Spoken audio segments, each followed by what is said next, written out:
Halo semuanya, dalam video ini kita akan membahas salah satu momen penting dalam sejarah Indonesia, yaitu Dekret Presiden 5 Juli 1959. Di akhir tahun 1950-an, Indonesia sedang berada dalam kondisi politik yang tidak stabil. Saat itu, kita memakai sistem demokrasi parlementer, di mana pemerintah bisa jatuh dan berganti hanya karena perbedaan pendapat antar partai.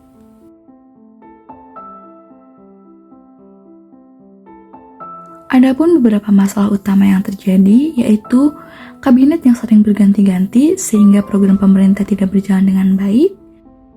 Kemudian banyak daerah yang muncul dengan gerakan yang menolak pemerintah pusat, seperti Dewan Banteng dan PRRI. Kemudian rakyat yang mulai tidak percaya dengan pemerintah karena kondisi yang kacau. Dan yang paling penting, Majelis Konstitusi tidak berhasil menyusun Undang-Undang Dasar baru meskipun sudah bersidang selama bertahun-tahun. Akibatnya, Indonesia seperti negara tanpa arahan yang jelas.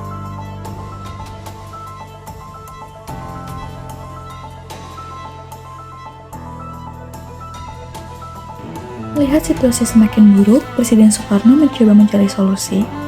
Pada April 1959, ia datang langsung ke sidang konstitusi dan meminta agar Indonesia kembali memakai Undang-Undang Dasar 1945. Namun, sidang tidak mencapai suara yang cukup untuk menerima usulan itu. Situasi politik terus memburuk dan pemerintah merasa harus segera mengambil keputusan cepat sebelum negara semakin kacau. Akhirnya, pada 5 Juli 1959, Presiden Soekarno mengeluarkan dekret presiden yang berisi 4 poin utama. Yang pertama, membubarkan Majelis Konstitusi, kemudian mengembalikan UUD 1945 sebagai dasar negara, membentuk MPRS, yaitu Majelis Permusyawaratan Rakyat Sementara, dan membentuk DPA, yaitu Dewan Pertimbangan Agung. Dengan dikeluarkannya dekret ini, sistem parlementer berakhir, dan Indonesia kembali ke sistem pemerintahan berdasarkan Undang-Undang Dasar 1945.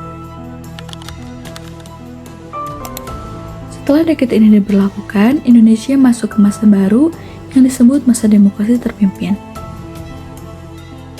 Dalam sistem ini, kekuasaan presiden menjadi lebih besar, peran DPR dan lembaga negara lainnya menjadi lebih lemah, TNI Angkatan Darat mulai ikut berperan dalam politik, PKI atau Partai Komunis Indonesia semakin berpengaruh.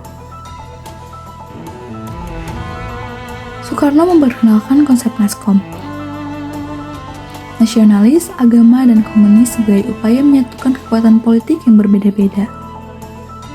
Namun, bukannya membuat semua kelompok bersatu, justru muncul ketegangan baru, terutama antara TNI AD dan PKI yang sama-sama ingin memiliki pengaruh besar dalam pemerintahan.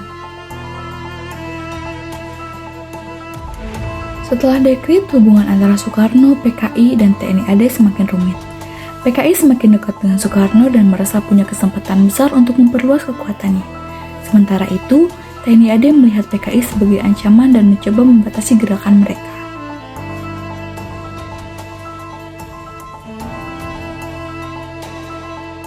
Pertentangan ini terus membesar karena beberapa hal seperti program bagi-bagi tanah, usulan PKI tentang pasukan angkatan kelima, dan tuduhan adanya Dewan Jenderal di tubuh TNI AD.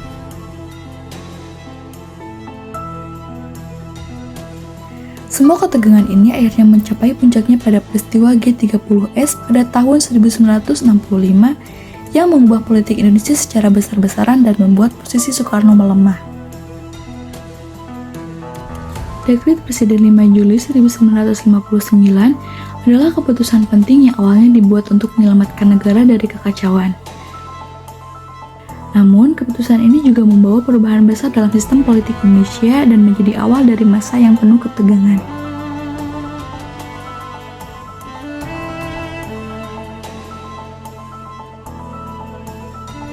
Sekian penjelasan singkat mengenai Dekret Presiden 1959.